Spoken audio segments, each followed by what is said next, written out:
Sebarkanlah agama Islam ke seluruh pelosok jagat.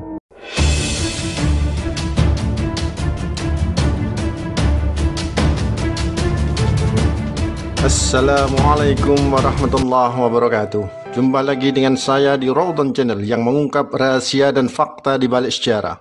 Baiklah, kita akan melanjutkan membahas materi Wali Songo. Materi ini sangat menarik karena setelah mengungkap seputar misteri asal-usul Wali Songo pertama, kita akan tahu misteri para wali lainnya yang selama ini masih menjadi teka-teki, termasuk Sunan Ampel dan strategi dakwah beliau hingga membuat Raja Majapahit Prabu Wijaya mengagumi ajaran beliau. Apakah Prabu Wijaya akhirnya masuk Islam atau tidak? Dan bagaimana strategi jitu dakwah para wali lainnya hingga mampu mengubah masyarakat yang awalnya beragama Hindu, Buddha menjadi mayoritas Islam? Semua teka-teki itu akan kita kupas tuntas di video ini insya Allah. Kalian ingin tahu? Yuk kita lanjutkan membahasnya. Kita lanjutkan membahas Sunan Ampel. Siapa Sunan Ampel itu? Sesuai referensi, beliau memiliki nama kecil bernama Raden Rahmat atau Syed Ali Rahmatullah yang merupakan cucu Raja Champa, sebuah negeri di wilayah Vietnam. Beliau lahir di negeri Champa tahun 1401 Masehi. Ayahnya bernama Ibrahim Asmorokondi, sedang ibunya bernama Dewi Condrowulan atau Siti Fatimah. Nama itu di referensi lain disebutkan tidak lain adalah Syekh Maulana Malik Ibrahim Asmorokondi. Kata Asmorokondi di belakang nama karena beliau berasal dari wilayah Samarkand, sebuah wilayah yang di dalamnya terdapat daerah Bukhara. Sejak dahulu, daerah Samarkand dikenal sebagai daerah Islam yang melahirkan ulama-ulama besar seperti Imam Bukhari yang masyhur sebagai pewaris hadis-hadis sahih. Di Samarkand itu juga ada seorang ulama besar bernama Syekh Jamaluddin Jumadil Kubro. Beliau mempunyai putra bernama Ibrahim, dan karena berasal dari Samarkand, maka Ibrahim mendapat tambahan nama As-Samarkandi. Orang Jawa sukar menyebut kata As-Samarkandi, maka menyebutnya sebagai Syekh Ibrahim Asmorokondi. Sebuah riwayat menyebutkan bahwa Ibrahim Asmorokondi tercatat memiliki tugas suci dari Daulat Turki Utsmani untuk menyebarkan agama Islam ke Asia. Hingga akhirnya beliau sampai ke negeri Champa dan berhasil mengislamkan daerah tersebut.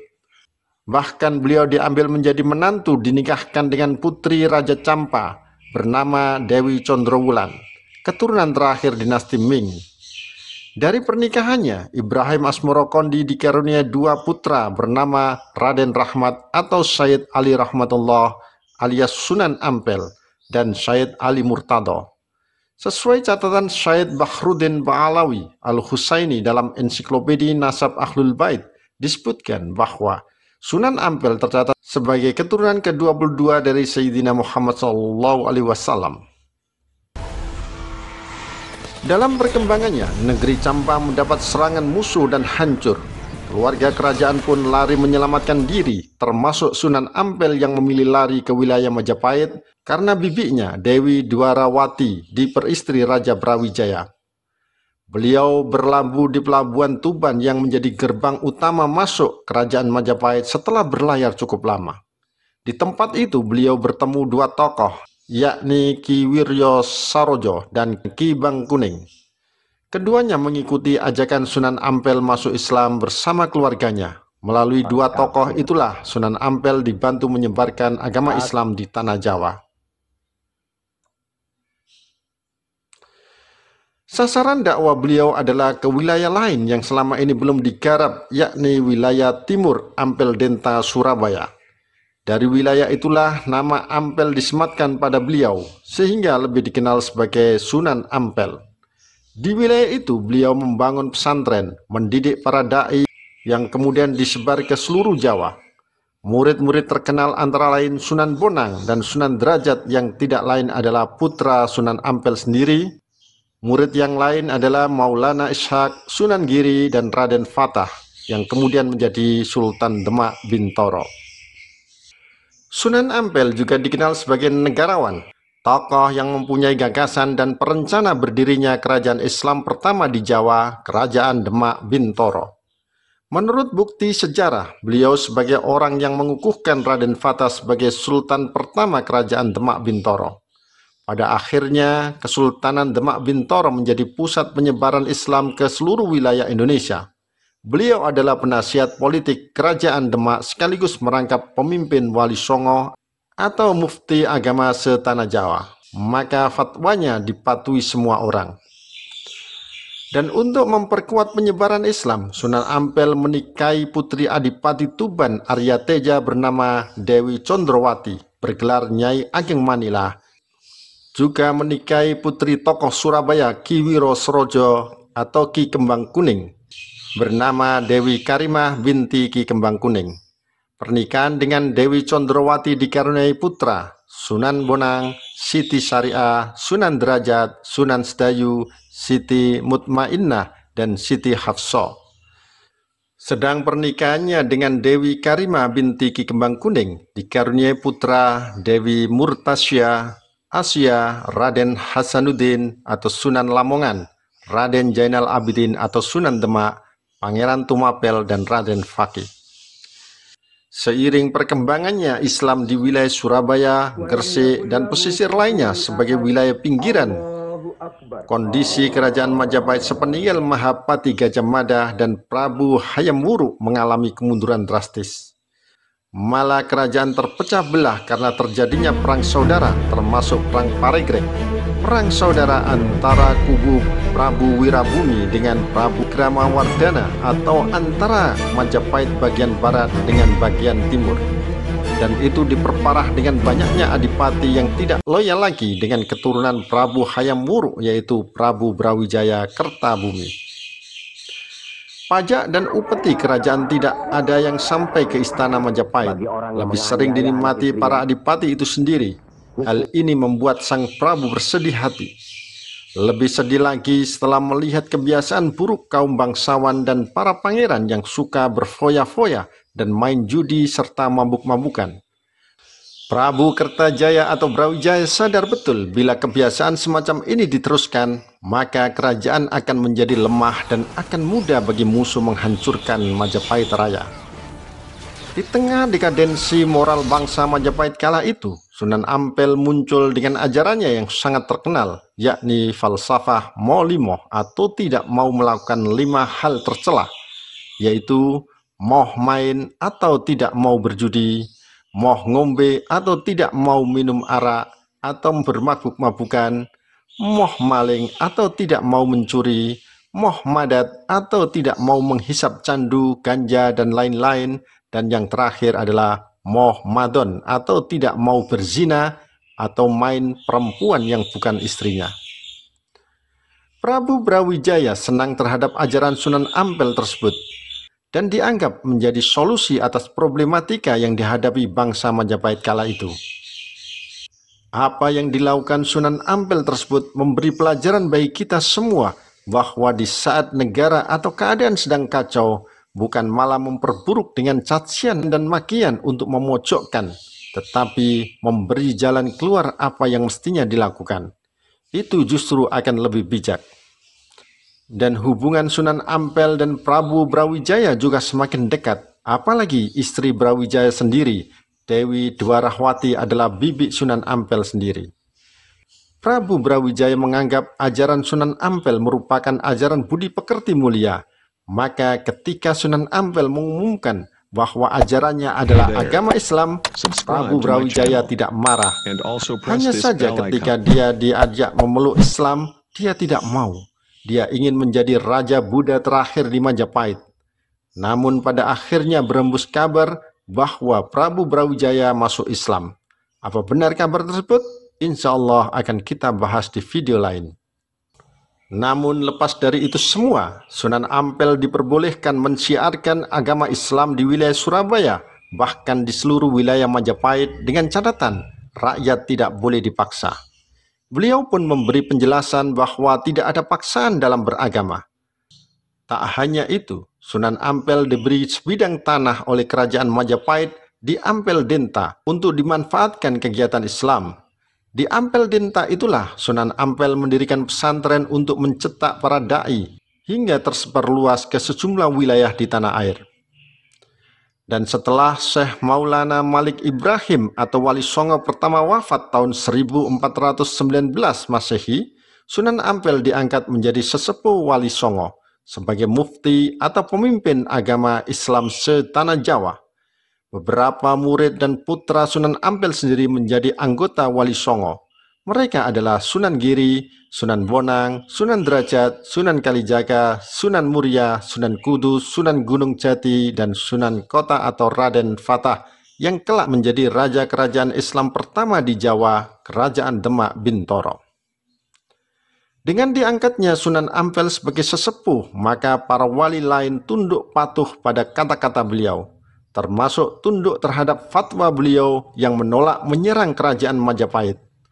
Fatwa itu menyusul desakan dari para wali songo generasi muda untuk segera merebut kerajaan Majapahit yang tengah mundur sebagaimana dibahas di video lainnya. Sunan Ampel juga turut membantu mendirikan Masjid Agung Demak yang didirikan tahun 1477 Masehi. Salah satu di antara 4 tiang utama Masjid Demak hingga kini masih diberi nama sesuai dengan nama pembuatnya, yakni Sunan Ampel. Beliau pula pertama kali menciptakan huruf pegon atau tulisan Arab berbunyi bahasa Jawa. Dengan huruf pegon ini, beliau dapat menyampaikan ajaran-ajaran Islam kepada para muridnya yang hingga kini masih terus dilestarikan. Dalam dakwanya, Sunan Ampel bersikap sangat hati-hati terhadap adat istiadat lama. Hal ini didukung Sunan Giri dan Sunan Derajat. Bahkan pernah dalam permusawaratan para wali di Masjid Agung Demak, Sunan Kalijaga mengusulkan agar adat istiadat Jawa seperti selamatan, bersaji, kesenian wayang, dan gamelan dimasuki rasa keislaman. Mendengar usulan Sunan Kalijaga, Sunan Ampel bersikap hati-hati dan tidak langsung menerima usulan tersebut. Sikap Sunan Ampel ini karena beliau khawatir di kemudian hari adat istiadat dan upacara lama tersebut nanti dianggap sebagai ajaran Islam dan itu akan rentan lahirnya praktek bid'ah. Namun dalam musyawarah tersebut, Sunan Kudus mendukung pendapat Sunan Kalijaga bahwa adat istiadat lama yang masih bisa diarahkan kepada ajaran tauhid akan diberi warna Islami. Sedang adat dan kepercayaan lama yang sudah jelas-jelas menjurus kemusyrikan harus ditinggalkan sama sekali. Contoh, gamelan dan wayang kulit bisa diberi warna Islam sesuai selera masyarakat. Adapun tentang kekhawatiran Sunan Ampel bahwa hal itu akan menjadi bid'ah, Sunan Kudus meyakinkan bahwa di belakang hari nanti akan ada orang atau kaum yang menyempurnakan dan meluruskannya. Mudah-mudahan kekhawatiran Sunan Ampel itu tidak terjadi dan mudah-mudahan doa Sunan Kudus akan diijabahi oleh Allah Subhanahu wa taala dengan munculnya kaum yang meluruskan tauhid masyarakat Islam dari praktek bid'ah. Adanya dua pendapat yang seakan bertentangan tersebut sebenarnya mengandung hikmah. Pendapat Sunan Kalijaga dan Sunan Kudus ada benarnya, yaitu agar agama Islam cepat diterima oleh orang Jawa.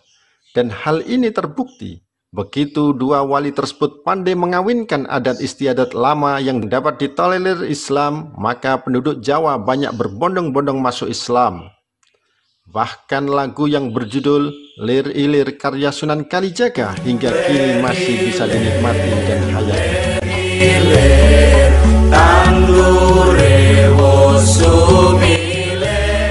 Sebaliknya, adanya pendapat Sunan Ampel yang menginginkan Islam harus disiarkan secara murni juga mengandung hikmah kebenaran hakiki, sehingga membuat umat semakin berhati-hati menjalankan syariat agama secara benar dan bersih dari segala macam bid'ah dolalah.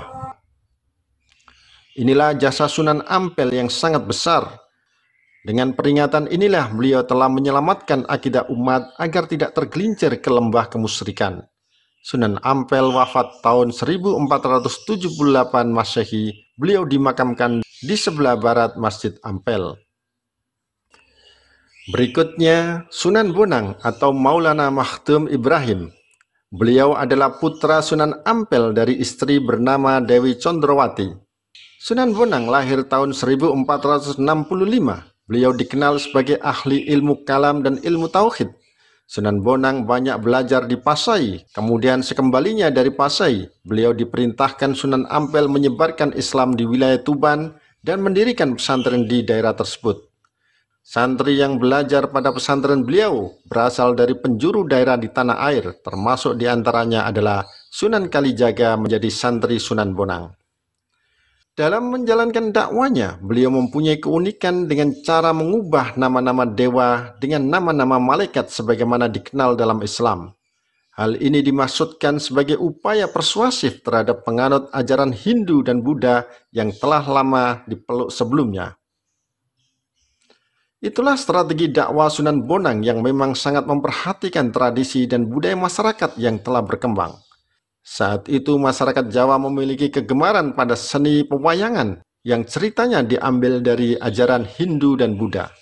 Para wali berusaha keras mewarnai dan mengubah ajaran masyarakat pada saat itu dengan menciptakan tembang atau syair berisi ajaran tauhid dan peribadatan. Setiap bait selalu dikelilingi dengan dua kalimat syahadat, syahadatain, sehingga kita sekarang mengenal gamelan sekaten. Istilah sekaten itu diambilkan dari pengucapan masyarakat Jawa terhadap kalimat syahadatain. Budaya gamelan Jawa yang sudah memasyarakat sebelum Islam itu kemudian diperbarui dengan memasukkan rebab dan bonang atau alat musik pukul dari bahan logam kuningan yang ditonjolkan di bagian tengahnya. Budaya musik ini diterima baik oleh masyarakat dan berkembang pesat. Dan dari sinilah Maulana Makhtum Ibrahim dikenal sebagai Sunan Bonang. Salah satu tembang ciptaan Sunan Bonang adalah lirik Tombo Ati yang hingga kini masih dikenang masyarakat. Sunan Bonang meninggal tahun 1525 di usia 60 tahun dan dimakamkan di Tuban. Selanjutnya Sunan Derajat. Sunan Derajat adalah putra Sunan Ampel, adik kandung Sunan Bonang. Sunan Derajat lahir tahun 1470 Masehi di Ampel Dinta. Nama kecilnya adalah Raden Kosim. Berbeda dengan Sunan Bonang, Sunan Derajat diperintah Sunan Ampel menyebarkan Islam di daerah Derajat, Paciran, Lamongan. Dari daerah itulah masyarakat lebih mengenal Raden Kosim sebagai Sunan Derajat. Beliau juga disebut sebagai Sunan Sedayu, Raden Syarifuddin, Maulana Hasim, Sunan Mayang Madu karena dianggap mampu meningkatkan kesejahteraan rakyat sekitar. Sama seperti Sunan Bonang, Sunan Derajat juga menggunakan kesenian sebagai media dakwanya. Beliau mengubah tembang Jawa Macapat Pangkur dan juga memainkan wayang sebagai dalang. Gamelan Singo Mangkok yang masih tersimpan di Museum Makam Sunan Derajat sebagai bukti bahwa beliau berdakwah lewat kesenian. Sunan Derajat wafat mendahului kakaknya, Sunan Bonang, tahun 1522 Masehi di usia 52 tahun. Berikutnya Sunan Kalijaga. Beliau lahir tahun 1450 Masehi di Tuban, memiliki nama kecil Raden Syahid. Ayahnya bernama Tumenggung Wilwatikta atau Raden Sahur, atau ada yang mengenalnya sebagai Syekh Subakir, keturunan Ronggolawe yang sudah masuk Islam lalu menjadi Adipati Tuban. Sedang ibunya bernama Dewi Nawangrum, putri dari Raden Kidang Telangkas. Sebutan Kalijogo menurut sebagian riwayat berasal dari rangkaian bahasa Arab, yaitu Qadi dan Jaka, yang artinya pelaksana dan membersihkan. Menurut pendapat masyarakat Jawa memberikan arti kata Qadi Jaka dengan Kalijaga, yang berarti memimpin atau pelaksana yang menegakkan kesucian atau kebersihan. Namun di masyarakat, Kalijaga diplesetkan menjadi jaga kali yang bertapa di pinggir kali, padahal bukan seperti itu. Dalam perkembangan dakwahnya, Sunan Kalijaga tidak menetap di suatu daerah. Sunan Kalijaga senantiasa berkeliling dari satu daerah ke daerah lain, sehingga wilayah dakwah beliau sangat luas. Di sejumlah tempat, masyarakat mengenal Sunan Kalijaga dengan banyak nama julukan. Di antaranya adalah Syekh Malaya, Lokajaya, ketika di hutan Jatisari, Raden Abdurrahman, Pangeran Tuban, Ki Dalang Sida Brangti di Pajajaran, Ki Dalang Kumendung di daerah Purbalingga, Ki Dalang Bengkok di daerah Tegal, dan Ki Unehan di Majapahit. Sunan Kalijaga sebagai wali paling berjasa menggunakan pendekatan kultural dalam berdakwah, termasuk diantaranya wayang dan gamelan sebagai media dakwanya. Beliau mengarang berbagai cerita wayang Islami, khususnya bertemakan akhlak atau budi pekerti. Hobi masyarakat Jawa pada wayang dapat dimanfaatkan Sunan Kalijaga sebagai media menyebarkan Islam. Selain wayang, karya lain beliau adalah seperti lirik lagu Lir Ilir dan Gundul-Gundul Pacul.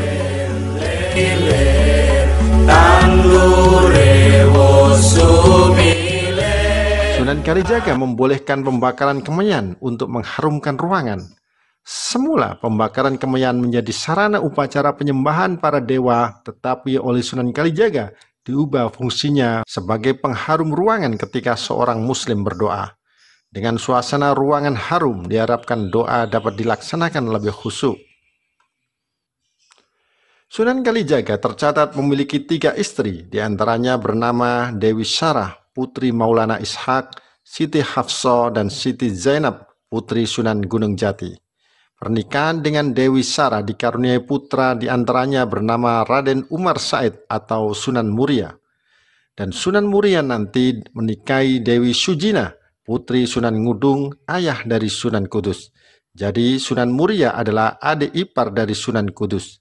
Sedang pernikahan Sunan Kalijaga dengan Siti Zainab dikaruniai putri, diantaranya bernama Ratu Pembayun yang nanti dinikahi Raja Demak Sultan Trenggono. Sultan Kalijaga wafat sekitar tahun 1580 di usia sekitar 130 tahun. Namun usia itu masih perlu ditelusuri lagi kebenarannya. Beliau dimakamkan di Desa Kadilangu, Kabupaten Demak, Jawa Tengah. Berikutnya Sunan Giri. Sunan Giri merupakan putra Syekh Maulana Ishak, sedang ibunya bernama Dewi Sekardadu, putri Raja Blambangan, Prabu Menak Sembuyu. Saat itu kerajaan Blambangan merupakan kerajaan Majapahit bagian timur yang dibangun di bawah pimpinan Wirabumi, putra Hayam Wuruk. Jadi dari silsilahnya, Sunan Giri masih merupakan keturunan Raja Majapahit. Sunan Giri sendiri lahir di Blambangan tahun 1442 Masehi atau 35 tahun menjelang runtuhnya kerajaan Majapahit tahun 1478 Masehi. Beliau lahir dengan nama Raden Ainul Yakin, namun dalam perkembangan berikutnya banyak nama disematkan kepada beliau seperti Raden Paku, Jaka Samudra, Prabu Satmata, dan Sultan Abdul Faqih. Menurut Husein Jayadiningrat dalam bukunya Sejarah Banten, kelahiran Sunan Giri ditentang kalangan istana karena dianggap membawa malapetaka hingga dibuang ke laut dan ditemukan tersangkut di kapal milik saudagar kaya raya Gresik bernama Nyai Pinati atau Nyi Gede Maloka atau Nyai Ageng Tandes atau Nyi Salamah atau Nyai Ageng Samboja. Bayi itu kemudian dijadikan anak angkatnya, diberi nama Jaka Samudra karena ditemukan di laut. Setelah cukup umur, Jaka Samudra dikirim ke pesantren Ampel Dinta milik Sunan Ampel. Menurut Babet Tanah Jawi, Sunan Ampel kemudian mengganti nama Jaka Samudra menjadi Raden Paku. Di pesantren inilah beliau berteman baik dengan putra Sunan Ampel bernama Maulana Makhdum Ibrahim atau Sunan Bonang. Beliau tercatat sebagai murid Sunan Ampel. Sunan Giri merupakan saudara ipar Raden Fatah karena istri mereka bersaudara. Sunan Giri mendirikan pesantren di daerah Giri. Pesantrennya berkembang pesat menjadi Giri Kedaton layaknya sebuah kerajaan di saat kerajaan Islam Demak Bintoro belum berdiri. Bahkan sebuah riwayat menyebut Sunan Giri memimpin Giri Kedaton bergelar Prabu Satmata dan tidak sedikit dari pemimpin daerah dilantik oleh Giri Kedaton. Namun lepas dari itu, yang jelas fungsi Giri Kedaton saat itu sebagai pesantren, pusat pengemblengan para dai Islam. Mayoritas santrinya berasal dari masyarakat golongan ekonomi tidak mampu. Dari pesantren Sunan Giri inilah lahir dai-dai yang kemudian mensiarkan agama Islam keluar Jawa seperti Madura, Ternate, Bawean, Kangean, dan Tidore. Sunan Giri terkenal sebagai pendidik yang mampu menerapkan metode permainan bersifat agamis. Karya beliau diantaranya adalah Cublak-Cublak Suweng, Turi Putih, Gula Ganti, Jamuran, Jelungan, dan Jor. Sunan Giri meninggal tahun 1506 Masehi di usia 63 tahun dan dimakamkan di Bukit Giri, Gresik. Bagaimana dengan sosok dan dakwah wali yang lain seperti Sunan Kudus, Sunan Muria, dan Sunan Gunung Jati? Ikuti video lain di channel ini. Demikian kisahnya. Semoga bermanfaat. Wassalamualaikum warahmatullahi wabarakatuh.